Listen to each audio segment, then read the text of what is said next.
اور یاد کرو جب ہم نے آپ کی طرف جنوں کے ایک گروہ کو متوجہ کیا کہ وہ قرآن سنیں، پس جب نبی کے پاس پہنچ گئے تو ایک دوسرے سے کہنے لگے خاموش ہو جاؤ۔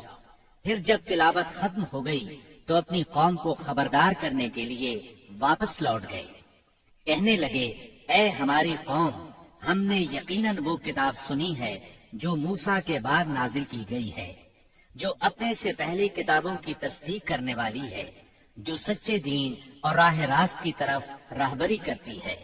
اے ہماری قوم، اللہ کے بلانے والے کا کہا مانو، اس پر ایمان لاؤ تو اللہ تمہارے گناہ بخش دے گا اور تمہیں المناک عذاب سے پناہ دے گا۔ اس موقع پر جن آپ کے سامنے نہیں آئے تھے، نہ آپ نے ان کی آمد کو محسوس کیا تھا، بلکہ بعد میں اللہ نے وحی کے ذریعے سے آپ کو ان کے آنے اور قرآن سننے کی خبر دی۔ اس کے بعد تو جنوں کے پے در پے وفود حاضر ہونے لگے اور آپ سے ان کی آمنے سامنے ملاقاتیں ہوتی رہی۔ چند روز بعد رسول اللہ صلی اللہ علیہ وسلم نخلا سے نکل کر مکہ معظمہ روانہ ہوئے۔ آپ کو اللہ کی طرف سے کشادگی اور فراخی کی امید تھی، جبکہ قریش کی طرف سے شر اور گرفت کا ڈر بھی تھا، اس لیے آپ نے احتیاط فرمائی۔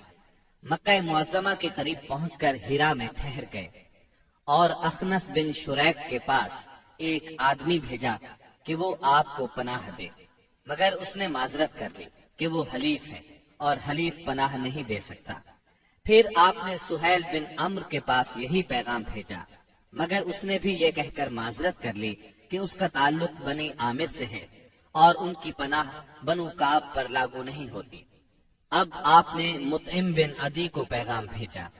مطعم کا دادا نوفل بن عبد مناف نبی اکرم صلی اللہ علیہ وسلم کے جد اعلی ہاشم بن عبد مناف کا بھائی تھا، اور عبد مناف قبیلہ قریش کی سب سے معزز شاخ تھی۔ چنانچہ مطعم نے جواب میں ہاں کر دی اور خود اپنے بیٹوں کے ساتھ ہتھیار بند ہو گیا اور آپ کو بلوا بھیجا۔ آپ تشریف لائے، مسجد حرام میں داخل ہوئے، پہلے خانہ کعبہ کا طواف کیا، پھر 2 رکعت نماز ادا کی، اس کے بعد گھر تشریف لے گئے۔ اس دوران میں مطعم بن عدی اور اس کی اولاد نے مسلح حالت میں آپ کو اپنے گھیرے میں لیے رکھا، اور مطعم نے قریش میں اعلان کیا کہ اس نے محمد صلی اللہ علیہ وسلم کو پناہ دے رکھی ہے۔ قریش نے اس کی اس پناہ کو منظور کیا۔ رسول اللہ صلی اللہ علیہ وسلم کا معمول تھا کہ جب حج کا زمانہ آتا اور قبائل عرب مکہ معظمہ کے قرب و جوار میں اترتے تو آپ ایک ایک قبیلے کے پاس جاتے، اسلام کی تبلیغ فرماتے، میلوں میں جا کر بھی واعظ فرماتے، قبائل کا دورہ بھی کرتے۔ طائف سے واپس آ کر آپ نے تبلیغی سرگرمیوں کا دائرہ وسیع کر دیا۔ آپ مختلف قبائل کے محلوں میں جاتے یا مکہ سے باہر چلے جاتے، اور کہیں نہ جا پاتے تو راستوں میں کھڑے ہو جاتے، جو مسافر بھی مل جاتا اسے اللہ کا پیغام سناتے۔ آپ کی تبلیغی کوششوں سے جہاں عام آدمیوں نے اسلام قبول کیا، وہاں اثر و رسوخ رکھنے والے خواص نے بھی اس نعمت کو حاصل کیا۔ ان میں سے چند نام یہ ہیں۔ سوید بن سامت رضی اللہ عنہ، یہ انصار مدینہ کے قبیلہ خزرج سے تعلق رکھتے تھے، شاعری اور جنگ میں نمایاں تھے، امثال لقمان کے حافظ تھے، یعنی سابقہ آسمانی صحیفے کے حافظ تھے۔ یہ جب مدینہ منورہ واپس پہنچے تو جنگ بؤاس چھڑ گئی اور اسی میں قتل کر دیے گئے۔ یہ مدینے کے پہلے نوجوان تھے جو آپ کی دعوت سے متاثر ہوئے۔ ایاس بن معاذ رضی اللہ عنہ، مدینہ منورہ کے مشہور قبائل اوس اور خزرج کے خونریز مارکوں میں قبیلہ اوس کو شکست ہوئی، اور اوس کے معزز لوگ قریش مکہ کے پاس گئے کہ خزرج کے مقابلے میں انہیں اپنا حلیف بنا لیں۔ ایاس بن معاذ اس وقت کے رکن تھے۔ آپ صلی اللہ علیہ وسلم سے ملاقات کا شرف حاصل ہوا تو اسلام قبول کیے بغیر نہ رہ سکے۔ جب یہ واپس مدینے پہنچے تو ان کا انتقال ہو گیا۔ زماد ازدی رضی اللہ عنہ، یہ یمن کے باشندے اور قبیلہ ازد شلوا کے ایک فرد تھے۔ اہل عرب میں جھاڑ پھونک اور تعویذ گنڈے کے لیے مشہور تھے۔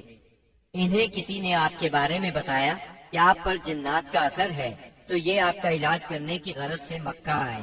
اور پہلی ہی ملاقات میں آپ کے ہاتھوں پر بیعت کر کے اسلام قبول کیا، پھر واپس یمن چلے گئے۔ طفیل بن عمرو دوسی رضی اللہ عنہ، یہ یمن کے قبیلے دوس کے سردار تھے۔ وہاں ان کی ایک طرح سے حکومت تھی، خود شاعر تھے، بہت ذہین تھے۔ مکہ میں ان کی آمد پر اہل مکہ نے شہر سے باہر نکل کر ان کا استقبال کیا۔ آپ سے ملاقات کا شرف حاصل ہوا۔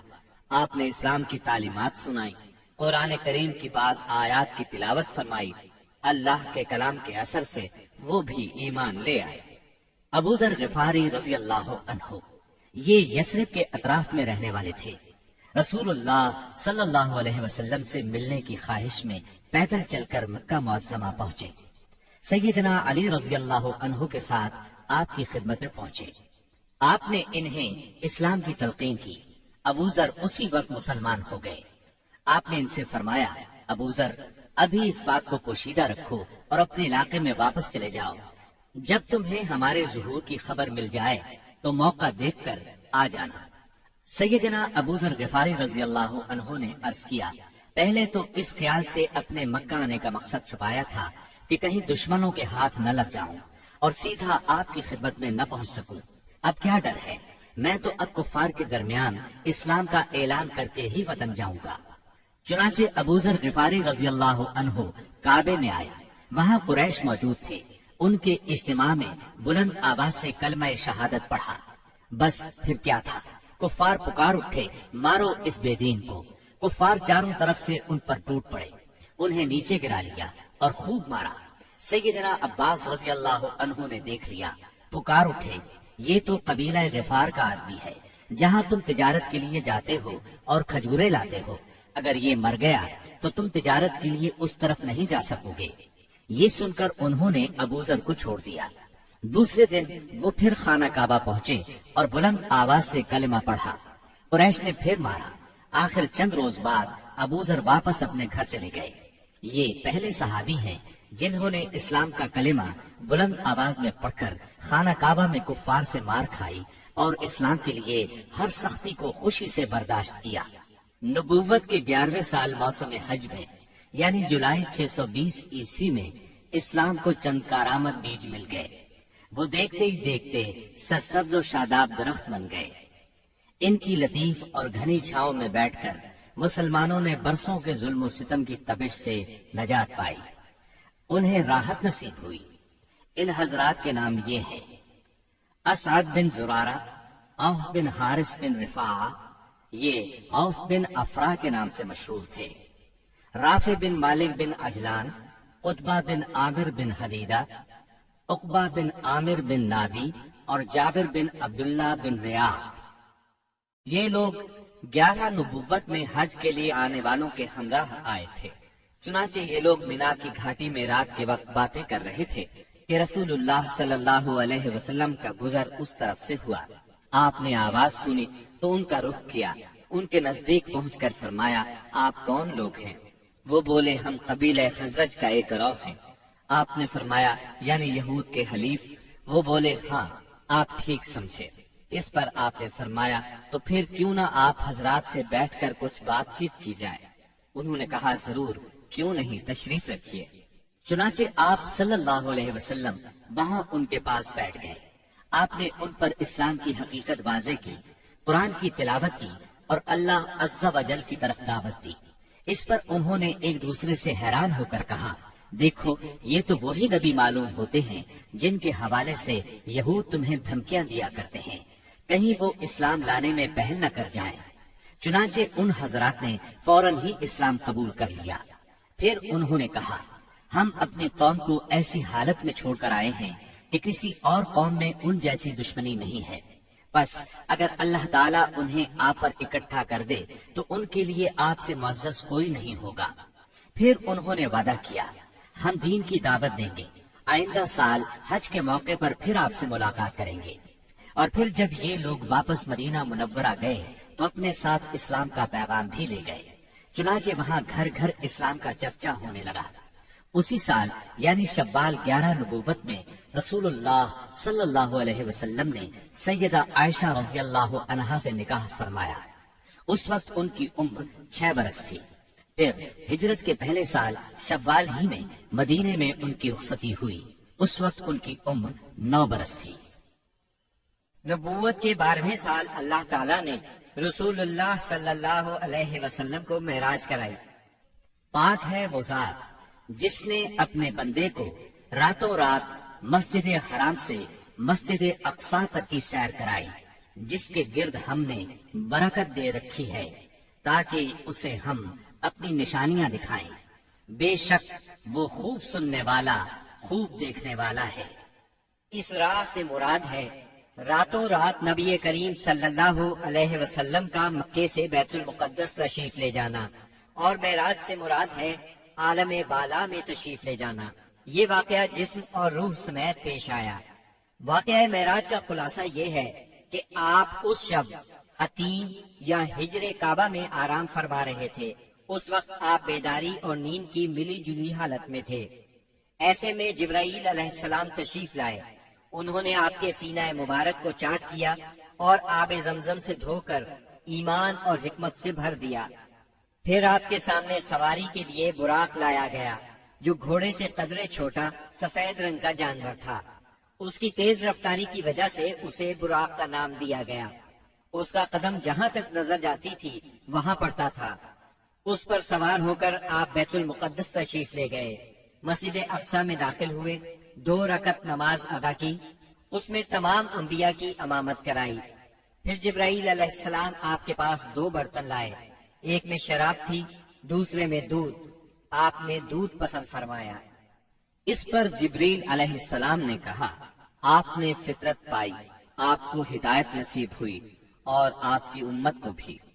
اگر آپ شراب کو پسند فرماتے تو آپ کی امت گمراہ ہو جاتی۔ اس کے بعد آپ کو بیت المقدس سے آسمان دنیا تک لے جایا گیا۔ جبریل علیہ السلام نے دروازہ کھلوایا، آپ کے لیے دروازہ کھولا گیا۔ آپ نے وہاں انسانوں کے باپ سیدنا آدم علیہ السلام کو دیکھا اور انہیں سلام کیا۔ انہوں نے آپ کے سلام کے جواب میں فرمایا مرحبا۔ انہوں نے آپ کی نبوت کا اقرار بھی کیا۔ ان کے دائیں طرف ایک گروہ تھا، جب اس گروہ کی طرف دیکھتے تو مسکراتے۔ یہ سعادت مندوں کی روحیں تھیں۔ ان کے بائیں طرف بھی ایک گروہ تھا، جب انہیں دیکھتے تو روتے۔ یہ بدبختوں کی روحیں تھیں۔ پھر آپ صلی اللہ علیہ وسلم کو دوسرے آسمان پر لے جایا گیا۔ جبرائیل علیہ السلام نے دروازہ کھلوایا، آپ کے لیے دروازہ کھولا گیا۔ آپ نے اس میں 2 خالازاد بھائیوں یعنی سیدنا عیسیٰ ابن مریم علیہ السلام اور سیدنا یحییٰ علیہ السلام کو دیکھا اور انہیں سلام کیا۔ انہوں نے جواب دیا مرحبا اور آپ کی نبوت کا اقرار کیا۔ پھر تیسرے آسمان پر لے جایا گیا۔ وہاں آپ نے سیدنا یوسف علیہ السلام کو دیکھا۔ انہیں آدھا حسن دیا گیا تھا۔ آپ نے انہیں بھی سلام کیا۔ انہوں نے جواب میں کہا مرحبا۔ پھر آپ کی نبوت کا اقرار کیا۔ پھر آپ کو چوتھے آسمان پر لے جایا گیا۔ وہاں سیدنا ادریس علیہ السلام کو دیکھا اور آپ نے سلام کیا۔ انہوں نے سلام کا جواب دیا مرحبا اور آپ کی نبوت کا اقرار کیا۔ پھر 5ویں آسمان پر لے جایا گیا۔ وہاں سیدنا ہارون علیہ السلام کو دیکھا اور انہیں سلام کیا۔ انہوں نے سلام کا جواب دیا مرحبا اور آپ کی نبوت کا اقرار کیا۔ پھر آپ کو 6 آسمان پر لے جایا گیا۔ وہاں سیدنا موسیٰ بن عمران علیہ السلام سے ملاقات ہوئی۔ آپ نے انہیں سلام کیا۔ انہوں نے جواب میں کہا مرحبا اور آپ کی نبوت کا اقرار کیا۔ اس کے بعد آپ کو 7ویں آسمان پر لے جایا گیا۔ وہاں آپ کی ملاقات ابراہیم علیہ السلام سے ہوئی۔ آپ نے انہیں سلام کیا۔ جواب میں انہوں نے کہا مرحبا اور آپ کی نبوت کا اقرار کیا۔ وہ اپنی پشت بیت معمور سے لگائے ہوئے تھے، جس میں روزانہ 70,000 فرشتے داخل ہوتے ہیں اور وہاں ان کے پلٹنے کی باری نہیں آتی۔ پھر آپ کو سدرۃ المنتہا تک لے جایا گیا۔ اس کے پتے ہاتھی کے کان جیسے اور پھل بڑے کونڈوں یا ٹھیلوں جیسے تھے۔ پھر اس پر سونے کے پتنگے چھا گئے اور اللہ کے حکم سے جو کچھ چھانا تھا چھا گیا۔ اس سے وہ سدرہ یعنی بیری کا درخت تبدیل ہو کر اتنا خوبصورت ہو گیا کہ اللہ کی کوئی مخلوق اس کا حسن بیان کرنے کی تاب نہیں رکھتی۔ پھر آپ کو جبار جل جلالہ کے حضور لے جایا گیا اور آپ باری تعالیٰ کے اتنے قریب ہو گئے کہ 2 کمانوں کے برابر یا اس سے بھی کم فاصلہ رہ گیا۔ اس وقت اللہ نے آپ پر اور آپ کی امت پر دن رات میں 5 نمازیں فرض فرمائی۔ اس میں شک نہیں کہ نماز اعلان نبوت کے ساتھ ہی فرض ہو گئی تھی، مگر اس وقت صرف فجر اور عصر کی 2 نمازیں فرض ہوئی تھی۔ چنانچہ آپ بھی 2 نمازیں ادا فرماتے رہے اور مسلمان ہونے والوں کو بھی 2 نمازوں ہی کی تعلیم دیتے رہے، یہاں تک کہ اس موقع پر 5 نمازیں فرض ہوئی۔ عقیدہ توحید کے بعد نماز ہی اسلام کا وہ پہلا عظیم رکن ہے جو مسلمانوں پر سب سے پہلے فرض ہوتا ہے اور سب سے آخر تک فرض رہتا ہے۔ نماز کی فرضیت صحت و بیماری، خوشی و غمی، سفر و حضر اور خوف و خطر غرض کسی بھی حالت میں مسلمان سے ساقط نہیں ہوتی۔ موسم، جگہ کی تبدیلی اور کوئی بیماری ایسی نہیں جس میں مسلمان کو نماز کی معافی ہو۔ نبی اکرم صلی اللہ علیہ وسلم نے فرمایا، نماز میری آنکھوں کی ٹھنڈک اور دل کا سرور ہے۔ پھر اسی رات نبی صلی اللہ علیہ وسلم مکہ مکرمہ واپس تشریف لے آئے۔ صبح ہوئی اور آپ نے اپنی قوم کو ان بڑی بڑی نشانیوں کی خبر دی جو اللہ جل شانہ نے آپ کو دکھلائی تھی، تو قوم کے جھٹلانے اور تکالیف پہنچانے میں اور زیادہ شدت آ گئی۔ کسی نے تالیاں بجا کر آپ کا مذاق اڑایا تو کسی نے حیرت اور انکار کے انداز میں اپنے سر پر ہاتھ رکھ لیا۔ کچھ لوگ ابو بکر صدیق رضی اللہ عنہ کے پاس گئے اور تنزیہ انداز میں بولے، کچھ سنا تمہارے دوست محمد کیا کہہ رہے ہیں؟ سیدنا ابو بکر صدیق رضی اللہ عنہ نے پوچھا، انہوں نے کیا کہا ہے؟ جواب میں انہوں نے وہ سب کچھ دوہرا دیا جو آپ نے بیان فرمایا تھا۔ اس پر سیدنا صدیق اکبر رضی اللہ عنہ نے فرمایا، اگر یہ باتیں آپ نے فرمائی ہیں تو بالکل سچ فرمائی ہیں۔ لوگوں نے کہا، گویا آپ ان کی تصدیق کرتے ہیں۔ جواب میں صدیق اکبر رضی اللہ عنہ نے عجیب بات فرمائی، کہنے لگے، میں تو اس سے بھی دور کی بات پر آپ کی تصدیق کرتا ہوں۔ آسمان سے صبح شام جو خبریں آتی ہیں میں ان میں بھی آپ کو سچا جانتا ہوں۔ ان کے اسی جواب پر ان کا لقب صدیق مشہور ہوا۔ ادھر کفار نے آپ کا امتحان لینے کا پروگرام بنایا۔ پوچھا، آپ بیت المقدس کے بارے میں تفصیل سے بتائیں۔ آپ نے اس سے قبل بیت المقدس کبھی نہیں دیکھا تھا، نہ معراج کے وقت آپ نے اس کی تفصیل ذہن میں بٹھائی تھی، لیکن اللہ نے آپ کے لیے اس کو روشن کر دیا اور آپ اس کی نشانیاں بتاتے چلے گئے۔ آپ نے ایک ایک دروازے اور ایک ایک جگہ کی تفصیل بیان فرما دی، اور وہ آپ کی کوئی بات جھٹلا نہ سکے، اس لیے کہ انہوں نے تو بارہا بیت المقدس دیکھا تھا۔ وہ صرف اتنا کہہ سکے، جہاں تک نشانیوں کا تعلق ہے وہ آپ نے درست بتائی ہے۔ پھر انہوں نے ایک قافلے کے بارے میں سوال کیا۔ وہ قافلہ ملک شام سے مکہ معظمہ کی طرف آ رہا تھا۔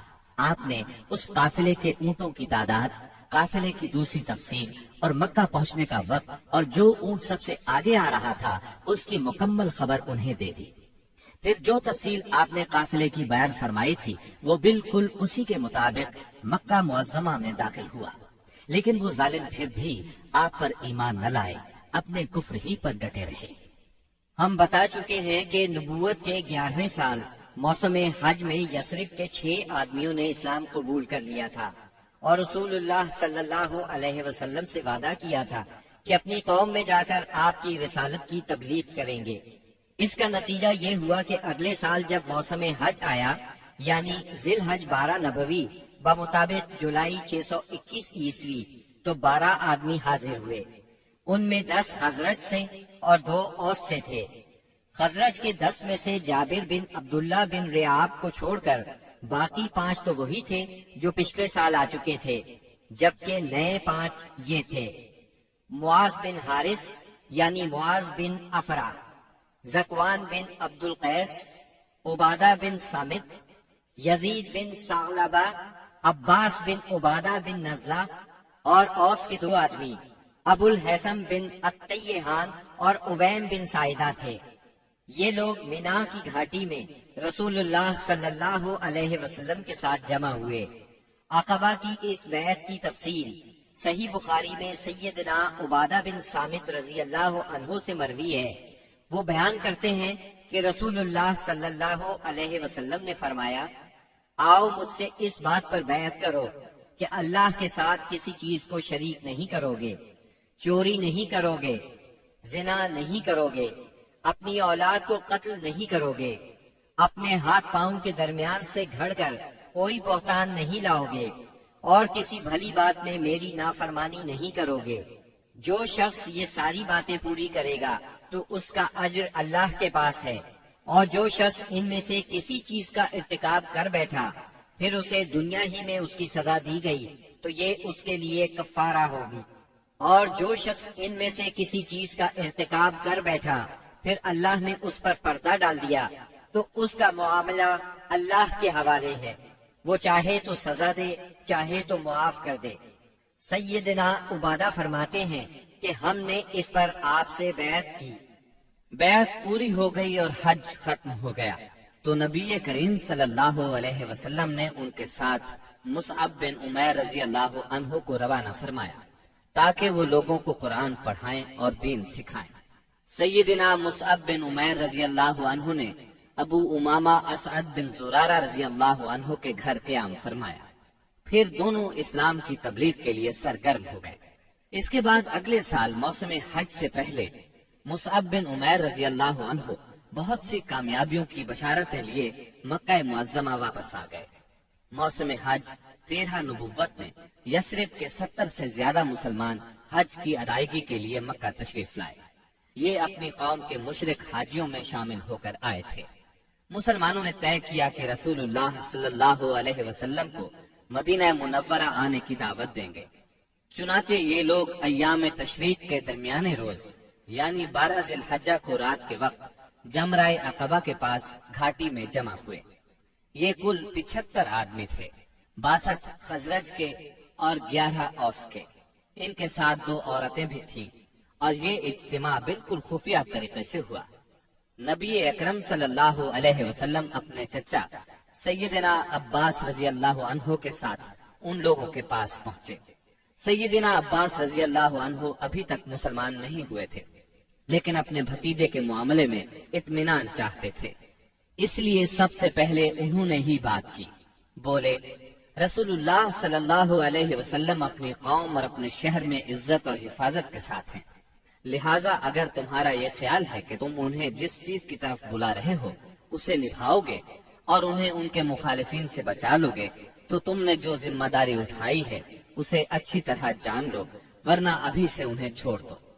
ان کے جواب میں اہل یثرب کے ترجمان سیدنا برا بن معرور رضی اللہ عنہ نے کہا، ہم رسول اللہ صلی اللہ علیہ وسلم سے سچے دل سے وفاداری کا ارادہ رکھتے ہیں، اپنی جانیں ان پر نچھاور کر دیں گے، لہٰذا اے اللہ کے رسول آپ بات کیجئے اور اپنے رب کے لیے اور اپنے لیے جو عہد و پیمان پسند ہو لے لیجئے۔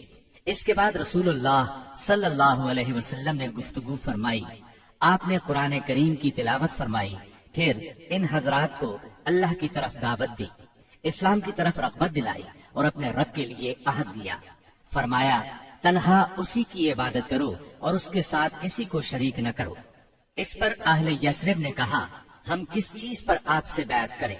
نبی کریم صلی اللہ علیہ وسلم نے فرمایا، چستی اور سستی ہر حالت میں بات سنو گے اور مانو گے، تنگی اور خوشحالی ہر حال میں مال خرچ کرو گے، بھلائی کا حکم دو گے اور برائی سے روکو گے، اللہ کے راستے میں اٹھ کھڑے ہوگے اور اس سلسلے میں کسی ملامت کرنے والے کی ملامت کی پرواہ نہیں کرو گے، اور جب میں تمہارے پاس آ جاؤں تو میری مدد کرو گے، اور جس چیز سے اپنی جان اور اپنے بال بچوں کی حفاظت کرتے ہو اسی سے میری حفاظت کرو گے اور تمہارے لیے جنت ہے۔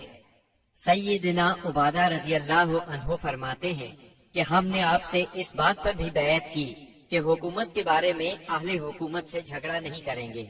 اس پر سیدنا برا بن معرور رضی اللہ عنہ نے آپ کا ہاتھ پکڑا اور عرض کیا، ہاں اس ذات کی قسم جس نے آپ کو حق کے ساتھ بھیجا ہے، ہم یقیناً اس چیز سے آپ کی حفاظت کریں گے جس سے اپنے بال بچوں کی حفاظت کرتے ہیں، لہٰذا آپ ہم سے بیعت لیجئے۔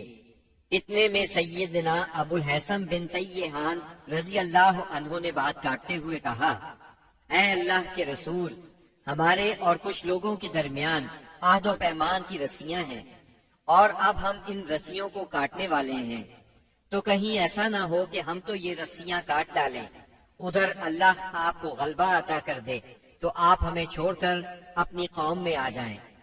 یہ سن کر آپ مسکرائے، پھر فرمایا، نہیں، بلکہ آپ لوگوں کا خون میرا خون اور آپ لوگوں کی بربادی میری بربادی ہے۔ میں آپ لوگوں سے ہوں اور آپ لوگ مجھ سے ہیں۔ جس سے آپ جنگ کریں گے میں بھی اس سے جنگ کروں گا، جس سے آپ صلح کریں گے میں بھی اس سے صلح کروں گا۔ ابھی آپ نے یہ الفاظ فرمائے ہی تھے کہ ٹھیک اسی وقت سیدنا عباس بن عبادہ بن نزلہ رضی اللہ عنہ آگے بڑھے اور بولے، آپ لوگ جانتے ہیں کہ ان سے کس بات پر بیعت کر رہے ہیں؟ ان سے سرخ و سیاہ یعنی سارے انسانوں سے جنگ پر بیعت کر رہے ہیں۔ میرا مطلب ہے اس بیعت کے بعد ہم سب لوگوں سے جنگ مول لے لیں گے۔ اس لیے اگر آپ کو اندازہ ہے کہ جب آپ کے اموال کا صفایا کر دیا جائے گا اور آپ کے معزز لوگ قتل کر دیے جائیں گے تو آپ ان کا ساتھ چھوڑ دیں گے۔ اگر ایسا کرنا ہے تو پھر ابھی ساتھ چھوڑ دیں، کیونکہ اس طرح دنیا اور آخرت کی رسوائی ملے گی۔ اور اگر آپ لوگوں کا خیال یہ ہے کہ مال کی تباہی اور معزز لوگوں کے قتل کے باوجود عہد نبھائیں گے تو پھر انہیں لے لیجیے، کیونکہ یہ اللہ کی قسم دنیا و آخرت کی بھلائی ہے۔ تب ان لوگوں نے کہا، ہم انہیں اپنے مالوں کی تباہی اور معزز لوگوں کے قتل کے خطرے کے باوجود ساتھ لیتے ہیں۔ اللہ کے رسول بتلائیے اس کے بدلے میں ہمارے لیے کیا ہے؟ آپ نے فرمایا، جنت۔ اب لوگوں نے کہا، اپنا ہاتھ پھیلائیں۔ آپ نے ہاتھ پھیلا دیا، سب لوگ بیعت کے لیے لپکے، مگر عین اس لمحے آپ کا ہاتھ اسد بن زرارہ رضی اللہ عنہ نے پکڑ لیا اور کہا، اہل یثرب ذرا ٹھہرو، ہم آپ کی خدمت میں لمبا سفر کر کے اس یقین کے ساتھ حاضر ہوئے ہیں کہ آپ اللہ کے رسول ہیں۔ آج آپ کو یہاں سے لے جانے کا مطلب ہے سارا عرب ہمارا دشمن ہو جائے گا، ہمیں اپنے سرداروں کا قتل اور تلواروں کے وار برداشت کرنا ہوں گے۔ اب اگر آپ سب لوگ یہ بات برداشت کرنے کے لیے تیار ہیں تو انہیں لے لیں، اس صورت میں آپ کا اجر اللہ کے ہاں ہے، اور اگر آپ لوگوں کو اپنے بارے میں کوئی اندیشہ ہے تو انہیں ابھی چھوڑ دیں، یہ عذر اللہ کے نزدیک زیادہ قابل قبول ہوگا۔ یہ سن کر لوگوں نے کہا، اسد اپنا ہاتھ ہٹائیے، اللہ کی قسم نہ ہم اس بیعت کو چھوڑ سکتے ہیں نہ توڑ سکتے ہیں۔ اس کے بعد ایک ایک آدمی نے اٹھ کر بیعت کی۔ راجح ترین قول کے مطابق سب سے پہلے بیعت کرنے والے خود اسد بن زرارہ رضی اللہ عنہ تھے۔ ایک قول یہ بھی ہے کہ سب سے پہلے بیعت ابو الحسن بن تیہان نے کی۔ ایک تیسرا قول یہ ہے کہ سیدنا برا بن معرور نے سب سے پہلے بیعت کی۔ دونوں عورتوں کی بیعت صرف زبان سے ہوئی، ان سے آپ نے مصافحہ نہیں فرمایا، بلکہ فرمایا بس ان کی بیعت ہو گئی، میں عورتوں سے مصافحہ نہیں کرتا۔ بیعت مکمل ہو چکی تو رسول اللہ صلی اللہ علیہ وسلم نے فرمایا، اپنے میں سے 12 نقیب پیش کریں جو اپنی قوم کے نگران ہوں گے، ان کے معاملات کے ذمہ دار ہوں گے۔ اس پر 9 آدمی خزرج سے اور 3 آدمی اوس سے منتخب کیے گئے۔ جب ان کا انتخاب ہو چکا تو رسول اللہ صلی اللہ علیہ وسلم نے فرمایا، آپ لوگ اپنی قوم کے تمام معاملات کے ذمہ دار ہیں، جس طرح عیسیٰ علیہ السلام کے حواری ان کی طرف سے کفیل ہوئے تھے، اور میں اپنی قوم یعنی مسلمانوں کا کفیل ہوں۔ ان سب نے ایک زبان ہو کر کہا، جی ہاں۔ تو یہ تھی دوسری بیعت عقبہ۔ یہ نبی صلی اللہ علیہ وسلم کی زندگی میں اب تک کی سب سے بڑی بیعت تھی۔ اس بیعت کی وجہ سے حالات کا رخ تبدیل ہوا، تاریخ نے ایک اہم موڑ لیا۔ عقبہ کی پہلی اور دوسری بیعت کے بعد یثرب میں مسلمانوں کو امن اور پناہ کی جگہ مل گئی، اس لیے نبی کریم صلی اللہ علیہ وسلم نے مکے کے مسلمانوں کو اجازت دے دی کہ وہ اپنا وطن چھوڑ کر شہر مدینہ ہجرت کر جائیں۔ مکہ میں اب گنتی کے چند مسلمان رہ گئے تھے۔ نبی کریم صلی اللہ علیہ وسلم سیدنا ابو بکر صدیق رضی اللہ عنہ اور سیدنا علی رضی اللہ عنہ کو خاص اہمیت دیتے تھے، اسی لیے قریش کو اندازہ تھا کہ اب یہ تینوں بھی مدینے چلے جائیں گے۔ انہیں مسلمانوں کی مدینہ منورہ کی طرف ہجرت اور وہاں ان کے اجتماع سے اپنے دین، اپنی تجارت اور اپنے وجود کے لیے بھی خطرہ محسوس ہوا۔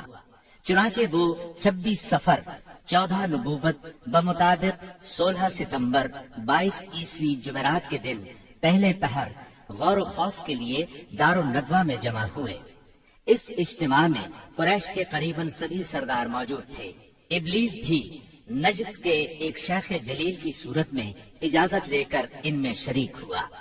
ان سب لوگوں کو اصل مسئلہ پیش کیا گیا۔ سب نے اپنے اپنے انداز میں اور اپنی اپنی عقل کے مطابق تجویز پیش کی، لیکن ہر تجویز میں کوئی نہ کوئی خامی محسوس ہوئی، اس لیے تمام تجاویز رد کر دی گئیں۔ اب ابو جہل نے کہا، اس کے بارے میں میری ایک رائے ہے، میں نے دیکھا ہے کہ تم اب تک اس پر نہیں پہنچے۔ وہ رائے یہ ہے کہ ہم ہر قبیلے سے ایک مضبوط صاحب نسب اور باکا جوان منتخب کریں، ان میں سے ہر ایک کو ایک ایک تلوار دیں، اس کے بعد سب کے سب اس شخص کا رخ کریں اور اسے ایک ہی وار میں اس طرح قتل کریں کہ سب کی تلواریں اس پر پڑیں۔ اس طرح اس کا خون سارے قبائل میں بکھر جائے گا اور عبد مناف سارے قبیلوں سے جنگ نہیں کر سکیں گے، اس لیے دیت یعنی خون بہا لینے پر راضی ہو جائیں گے اور وہ ہم انہیں دے دیں گے۔ شیخ نجدی یعنی ابلیس نے فوراً کہا، یہ ہوئی بات جو اس جوان نے کہی، رائے ہو تو ایسی، باقی سب بیکار۔ باقی لوگوں نے بھی اس رائے کو منظور کیا اور پھر اس کی تیاری میں لگ گئے۔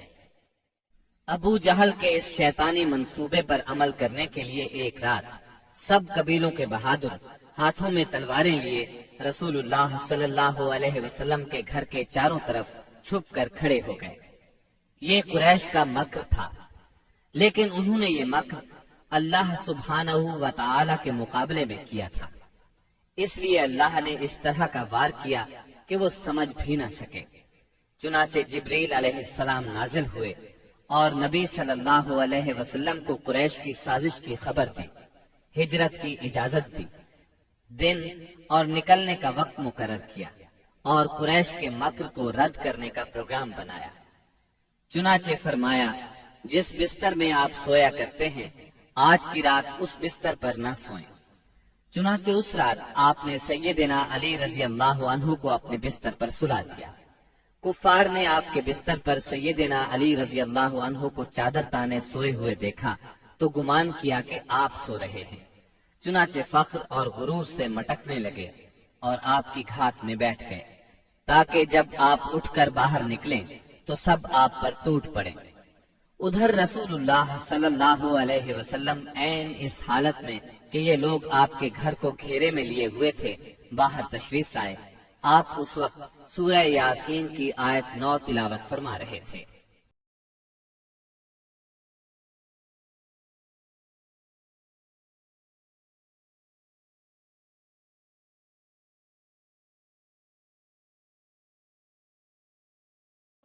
ہم نے ان کے آگے رکاوٹ کھڑی کر دی اور ان کے پیچھے رکاوٹ کھڑی کر دی، بس ہم نے انہیں ڈھانک لیا اور وہ دیکھ نہیں رہے ہیں۔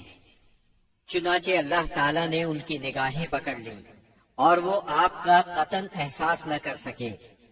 اس کے بعد آپ اپنے گھر سے اسی وقت ابو بکر صدیق رضی اللہ عنہ کے گھر تشریف لے گئے اور انہیں اللہ کے حکم کی خبر دی۔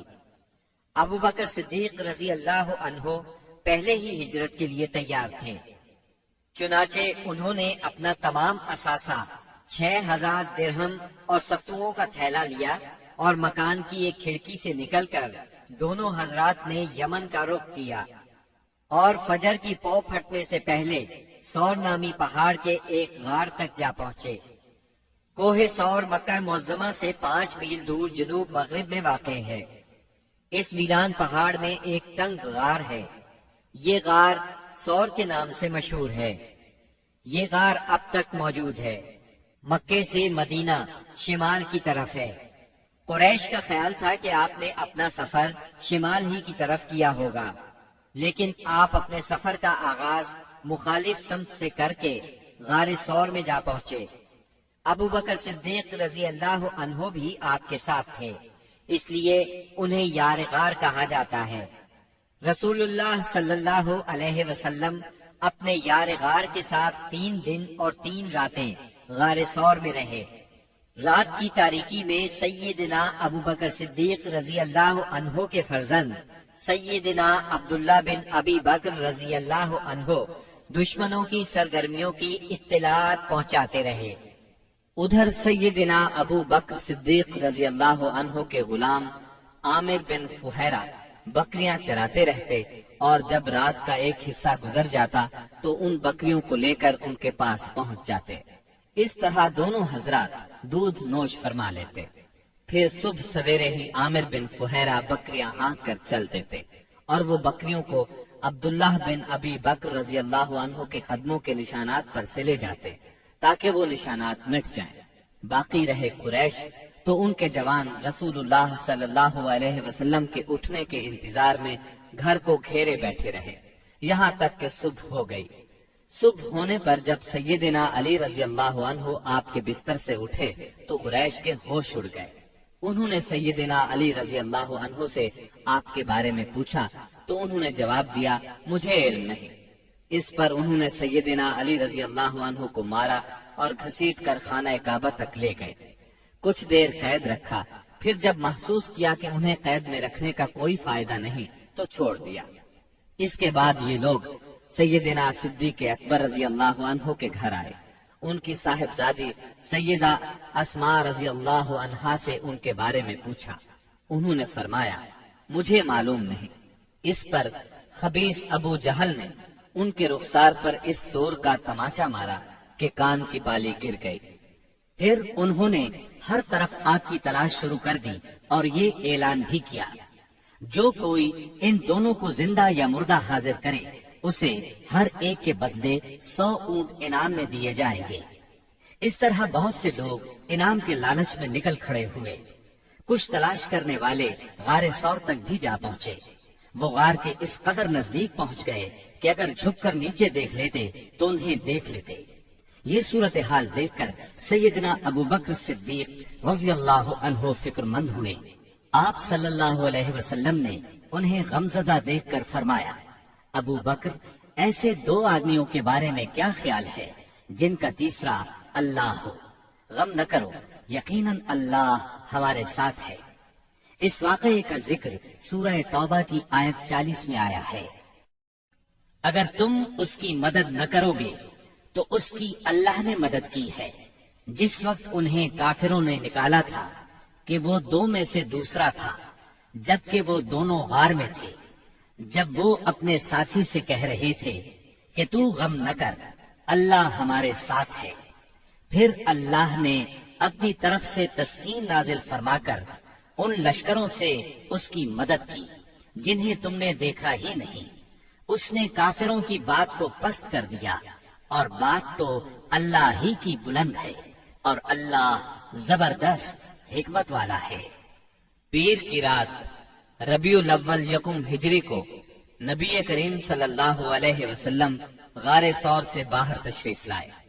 آپ نے ایک شخص عبداللہ بن عریقت کو اجرت پر رہنمائی کے لیے مقرر کر لیا تھا۔ یہ شخص اگرچہ قریش کے دین پر تھا لیکن اس پر آپ کو اعتماد تھا۔ وہ وعدے کے مطابق 2 سواریاں لیے جبل ثور کے دامن میں آ گیا، اور رسول اللہ صلی اللہ علیہ وسلم اور سیدنا ابو بکر صدیق رضی اللہ عنہ نے کوچ کیا۔ ان کے ساتھ عامر بن فہیرہ بھی تھے۔ عبداللہ بن عریقت آپ کو لیے پہلے جنوب کی جانب یمن کے رخ پر دور تک چلا، پھر مغرب کی طرف مڑا اور ساحل سمندر کا رخ کیا۔ ساحل کے قریب پہنچ کر وہ شمال کی طرف مڑ گیا اور ایک ایسے راستے پر چلا کہ اس پر کوئی مشکل ہی سفر کرتا تھا۔ دوسرے دن یہ مختصر سا قافلہ ایک خیمے کے پاس پہنچا۔ یہ خیمہ قدید کے اطراف میں مشلل کے علاقے میں تھا۔ مشلل مکہ معظمہ سے 130 کلومیٹر کے فاصلے پر ہے۔ اس خیمے میں ایک عورت موجود تھی۔ آپ نے اس عورت سے فرمایا، تمہارے پاس کھانے کے لیے کچھ ہے؟ اس نے معذرت کی اور بتایا، میری بکریاں چرنے کے لیے گئی ہیں۔ خیمے میں آپ کو ایک بکری نظر آئی، وہ بہت کمزور تھی۔ ریوڑ کے ساتھ نہیں جا سکتی تھی، اس لیے خیمے میں موجود تھی۔ اس کے تھنوں میں نام کو بھی دودھ نہیں تھا۔ رسول اللہ نے فرمایا اگر آپ اجازت دیں تو ہم اس بکری کا دودھ دوہ لیں۔ یہ سن کر اس نے کہا اس بکری میں دودھ کہاں؟ آپ نے فرمایا آپ اجازت تو دیں۔ اس نے اجازت دے دی۔ آپ نے اسے دوہا تو دودھ سے ایک برتن بھر گیا۔ برتن اتنا بڑا تھا کہ ایک پوری جماعت مل کر اس کو اٹھا سکتی تھی۔ ام معبد کی حیرت کی انتہا نہ رہی۔ آپ نے پہلے اسے دودھ پلایا، جب وہ سیر ہو گئی تو اپنے ساتھیوں کو پلایا، جب وہ بھی سیر ہو گئے تو آپ نے دودھ نوش فرمایا۔ پھر اس برتن کو تھنوں کے نیچے رکھ کر دودھ دوہا، وہ برتن دوبارہ بھر گیا۔ برتن ام معبد کے پاس چھوڑ کر آپ آگے روانہ ہوئے۔ بکریاں چرا کر جب اس عورت کا خاوند گھر آیا تو دودھ سے بھرا برتن دیکھ کر حیران ہوا۔ دریافت کرنے پر ام معبد نے ساری بات کہہ سنائی۔ نبی صلی اللہ علیہ وسلم کا حلیہ سر سے لے کر پاؤں تک اور بات چیت کا انداز تک اسے بتایا۔ یہ سن کر ابو معبد بول اٹھا یہ تو واللہ صاحب قریش ہے، میرا ارادہ ہے کہ آپ کا ساتھ اختیار کروں اور کوئی راستہ ملا تو ایسا ضرور کروں گا۔ کہا جاتا ہے کہ دونوں میاں بیوی کچھ عرصے بعد مدینہ منورہ پہنچے اور اسلام کی دولت سے مالا مال ہوئے۔ آپ قدیت سے آگے بڑھے۔ ادھر سراقہ بن مالک بن جوشم مدلجی نے قریش کے انعام کا اعلان سن کر لالچ میں آ کر اپنے گھوڑے پر آپ کا پیچھا کیا اور قدیت تک پہنچ گیا۔ آپ کے نزدیک پہنچا تو اس کا گھوڑا پھسل گیا۔ سراقہ نیچے آ گیا۔ وہ اٹھا اور فال کے تیر نکالے، دیکھنا چاہتا تھا کہ اسے کوئی نقصان تو نہیں پہنچنے والا۔ تیر وہ نکلا جو ناپسندیدہ تھا، لیکن اس نے بری فال کی پرواہ نہ کی۔ پھر سوار ہو کر آگے بڑھا۔ وہ اس حد تک قریب پہنچ گیا کہ آپ کی قرات کی آواز سنائی دینے لگی۔ آپ نے اس طرف کوئی توجہ نہ کی، جبکہ سیدنا ابو بکر صدیق رضی اللہ عنہ بار بار مڑ کر دیکھ رہے تھے۔ ایسے میں اچانک اس کے گھوڑے کے اگلے دونوں پاؤں زمین میں دھس گئے، یہاں تک کہ گھٹنوں تک جا پہنچے اور وہ ایک بار پھر نیچے گرا۔ سراقہ نے گھوڑے کو ڈانٹا، اسے بڑی مشکل سے کھڑا کیا، اس کے پاؤں زمین سے نکالے۔ جب وہ سیدھا کھڑا ہوا تو اس کے پاؤں کے نشانات سے دھوئیں جیسا غبار آسمان کی طرف اڑ رہا تھا۔ سراقہ نے پھر فال کے تیر نکالے، پھر وہی ناپسندیدہ تیر نکلا۔ اس سے اس پر زبردست خوف اور روب طاری ہو گیا اور اسے یقین ہو گیا کہ رسول اللہ صلی اللہ علیہ وسلم کا معاملہ غالب آ کر رہے گا۔ چنانچہ وہ پکار اٹھا مجھے امان دی جائے۔ آپ صلی اللہ علیہ وسلم اور آپ کے ساتھی ٹھہر گئے۔ یہ آپ کے نزدیک چلا آیا اور بتایا کہ قریش نے کیا طے کیا ہے اور وہ خود کس ارادے سے آیا تھا۔ پھر اس نے سامان سفر اور مال کی پیشکش کی۔ آپ نے کچھ لینے سے انکار فرمایا، البتہ اس سے فرمایا تم ہمارے بارے میں کسی کو نہ بتانا۔ سراقہ نے پروانہ امن کا مطالبہ کیا۔ آپ نے عامر بن فہیرہ کو حکم دیا اور انہوں نے چمڑے پر لکھ دیا۔ پھر سراقہ وہاں سے واپس پلٹا اور جو کوئی آپ کی تلاش میں ملا اس سے کہتا گیا میں اس طرف کی کھوج لے چکا ہوں، یہاں تمہارا جو کام تھا میں کر چکا ہوں۔ اس طرح تلاش کرنے والے اس راستے پر آگے نہ بڑھ سکے، واپس لوٹتے چلے گئے۔ راستے میں رسول اللہ صلی اللہ علیہ وسلم کو بریدہ بن حسیب اسلمی ملے۔ یہ اپنی قوم کے سردار تھے۔ قریش نے جس زبردست انعام کا اعلان کر رکھا تھا اسی کے لالچ میں نبی صلی اللہ علیہ وسلم اور سیدنا ابو بکر صدیق رضی اللہ عنہ کی تلاش میں نکلے تھے، لیکن جب رسول اللہ صلی اللہ علیہ وسلم سے سامنا ہوا اور بات چیت ہوئی تو نقد دل دے بیٹھے اور اپنی قوم کے 70 آدمیوں سمیت وہیں مسلمان ہو گئے۔ پھر اپنی پگڑی اتار کر نیزے سے باندھ لی، جس کا سفید پھریرا ہوا میں لہرا رہا تھا اور بشارت سنا رہا تھا کہ امن کا بادشاہ، صلح کا حامی، دنیا کو عدالت اور انصاف سے بھرپور کرنے والا تشریف لا رہا تھا۔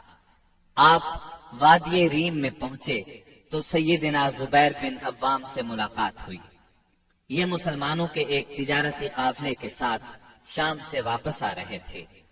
انہوں نے رسول اللہ صلی اللہ علیہ وسلم اور ابو بکر صدیق رضی اللہ عنہ کو سفید پارچجات پیش کیے۔ سوموار 8 ربیع الاول 14 نبوت بمطابق یکم ہجری 23 ستمبر 622 عیسوی کو رسول اللہ صلی اللہ علیہ وسلم قباء میں داخل ہوئے۔ ادھر اہل مدینہ نے جب سے رسول اللہ صلی اللہ علیہ وسلم کی روانگی کی خبر سنی تھی، روزانہ صبح ہی صبح ہررا کی طرف نکل جاتے تھے اور جب سخت دوپہر ہو جاتی تو واپس پلٹ آتے۔ ایک روز طویل انتظار کے بعد لوگ اپنے اپنے گھروں کو واپس جا چکے تھے کہ ایک یہودی اپنے کسی ٹیلے پر کچھ دیکھنے کے لیے چڑھا۔ کیا دیکھتا ہے کہ رسول اللہ صلی اللہ علیہ وسلم اور آپ کے ساتھی سفید کپڑوں میں ملبوس چلے آ رہے ہیں۔ اس نے بے خود ہو کر نہایت بلند آواز سے کہا، عرب کے لوگوں، یہ رہا تمہارا نصیب جس کا تم انتظار کر رہے تھے۔ مسلمانوں نے اس کی آواز سنی تو ہتھیار اٹھا کر استقبال کے لیے دوڑ پڑے۔ سب نے مل کر اللہ اکبر کا نعرہ لگایا۔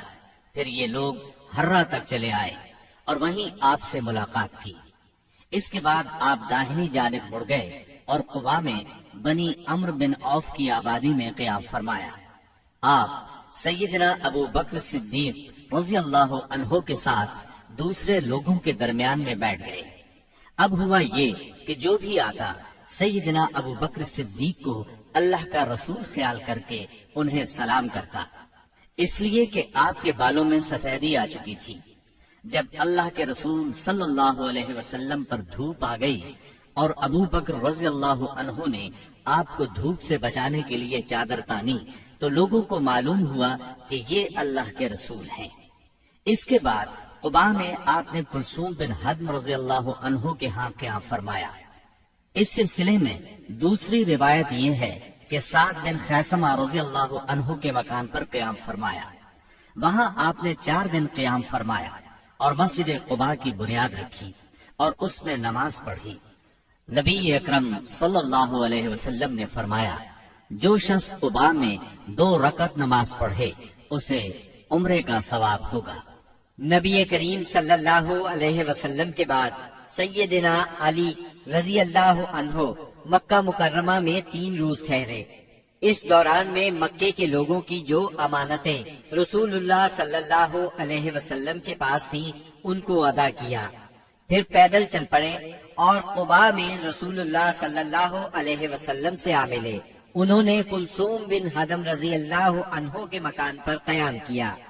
رسول اللہ صلی اللہ علیہ وسلم 5ویں دن یہاں سے روانہ ہوئے۔ یہ جمعے کا دن تھا۔ اللہ کے حکم پر روانہ ہوئے۔ ابو بکر صدیق رضی اللہ عنہ آپ کے پیچھے بیٹھے تھے۔ آپ نے اپنے ننھیال بنو نجار کے پاس پیغام بھجوایا۔ وہ لوگ تلواریں لٹکائے حاضر ہوئے۔ آپ نے ان کی معیت میں مدینہ منورہ کی طرف کوچ فرمایا۔ آپ بنو سالم بن عوف کی بستی میں پہنچے تو جمعے کا وقت ہو گیا۔ آپ نے وہیں بطن وادی میں جمعے کی نماز پڑھائی جس میں 100 آدمی شریک تھے۔ جمعے کے بعد نبی کریم صلی اللہ علیہ وسلم نے مدینے کا رخ کیا۔ اس وقت تک لوگ استقبال کے لیے امڑ آئے تھے۔ گھر اور گلی کوچے حمد و تسبیح سے گونج رہے تھے اور انصار کی بچیاں خوشی و مسرت سے یہ اشعار پڑھ رہی تھیں۔ طلع البدر علينا من ثنيات الوداع وجب الشكر علينا ما دعا لله داعي أيها المبعوث فينا جئت بالأمر المطاع۔ ہم پر مدینے کے اطراف سے 14ویں کا چاند طلوع ہوا۔ جب تک اللہ کو پکارنے والا پکارے ہم پر شکر واجب ہے۔ اے ہم میں بھیجے گئے نبی، آپ واجب الاطاعت دین لے کر آئے ہیں۔ رسول اللہ صلی اللہ علیہ وسلم انصار کے جس محلے سے بھی گزرتے اس محلے کے لوگ آپ کی اونٹنی کی نکیل پکڑ لیتے اور عرض کرتے، ہم لوگ حاضر ہیں، ہمارے ہاں قیام فرمائیں، ہم سب ساز و سامان اور ہتھیاروں کے ساتھ آپ کی حفاظت کریں گے۔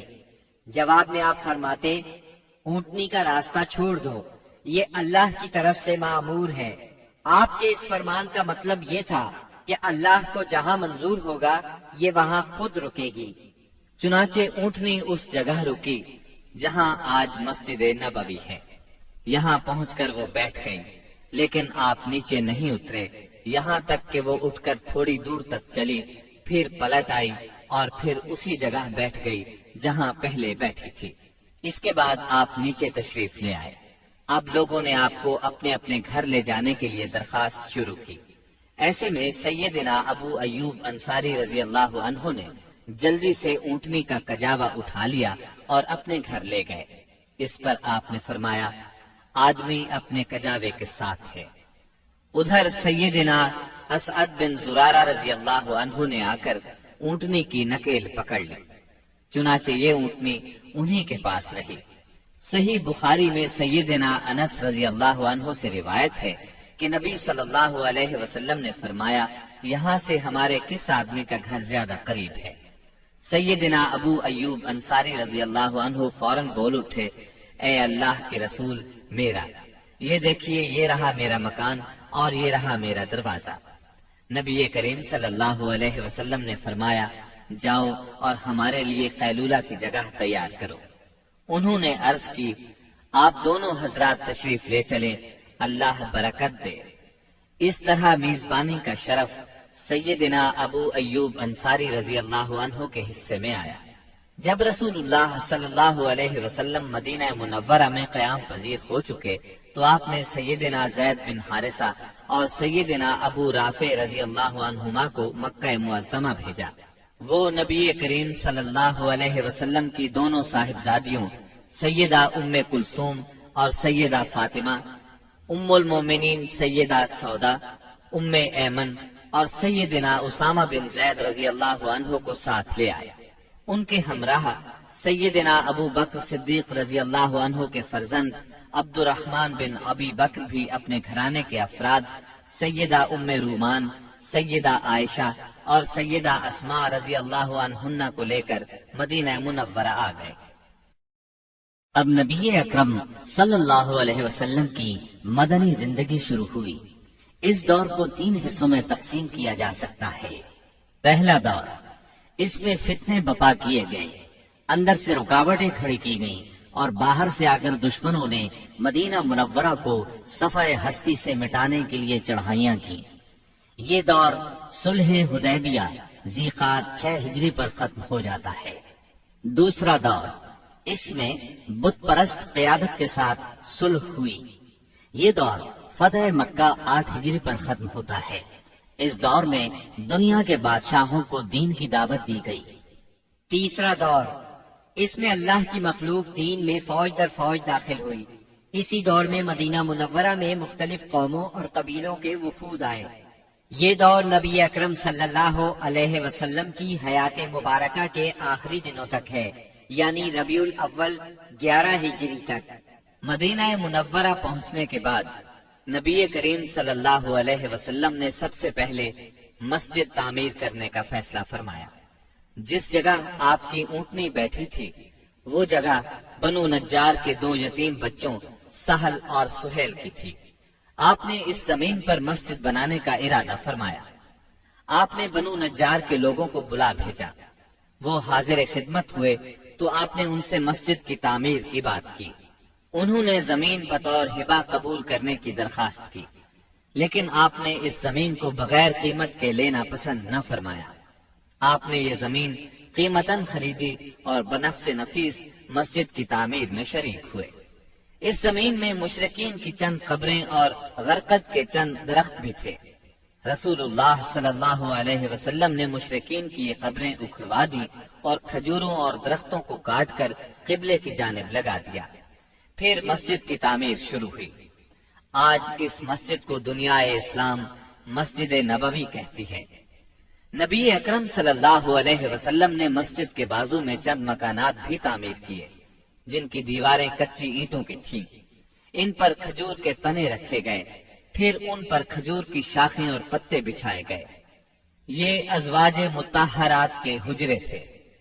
ان حجروں کی تعمیر مکمل ہو جانے کے بعد آپ صلی اللہ علیہ وسلم سیدنا ابو ایوب انصاری رضی اللہ عنہ کے مکان سے یہاں منتقل ہوئے۔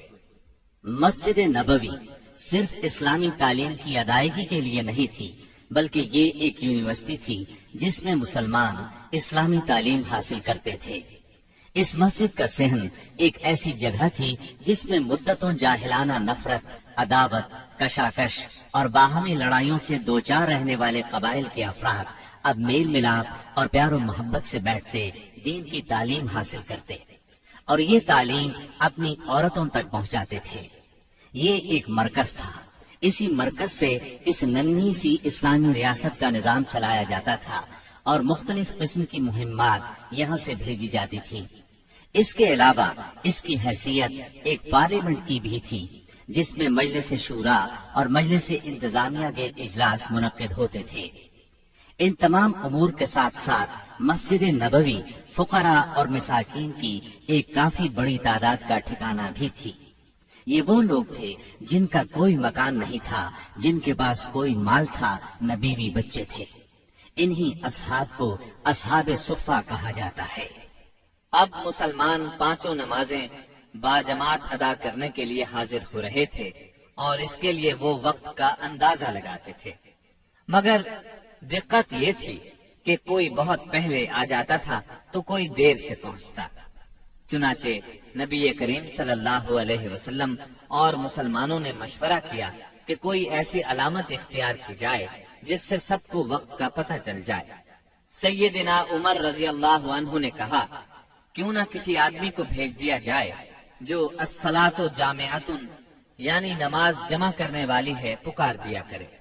رسول اللہ صلی اللہ علیہ وسلم نے یہی رائے قبول کی اور اسی پر عمل کیا۔ پھر عبداللہ بن زید بن عبد ربہ انصاری رضی اللہ عنہ نے خواب میں اذان سنی اور آ کر رسول اللہ صلی اللہ علیہ وسلم کو خبر دی۔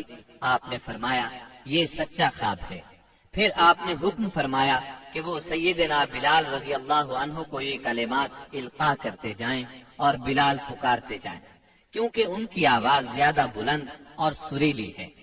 چنانچہ سیدنا بلال رضی اللہ عنہ نے اذان کہی۔ ان کی آواز سن کر سیدنا عمر رضی اللہ عنہ اپنی چادر گھسیٹتے ہوئے آئے اور بولے، اے اللہ کے رسول، اللہ کی قسم میں نے بھی خواب میں یہی الفاظ سنے ہیں۔ اس سے اس خواب کی مزید تائید ہو گئی اور اسی روز سے یہ اذان اسلام کا شعار بن گئی۔ مسجد کی تعمیر سے فارغ ہو کر رسول اللہ صلی اللہ علیہ وسلم کو ان مہاجرین کی فکر لاحق ہوئی جو مکہ معظمہ سے بے سر و سامان نکلے تھے، صرف ایمان اور اسلام کی دولت ساتھ لائے تھے۔ چنانچہ آپ نے مہاجرین اور انصار کے درمیان رشتہ اخوت یعنی بھائی چارہ قائم کرنے کی طرف توجہ فرمائی۔ آپ نے انصار کو سیدنا انس بن مالک رضی اللہ عنہ کے گھر جمع فرمایا۔ مہاجرین کی تعداد 45 تھی۔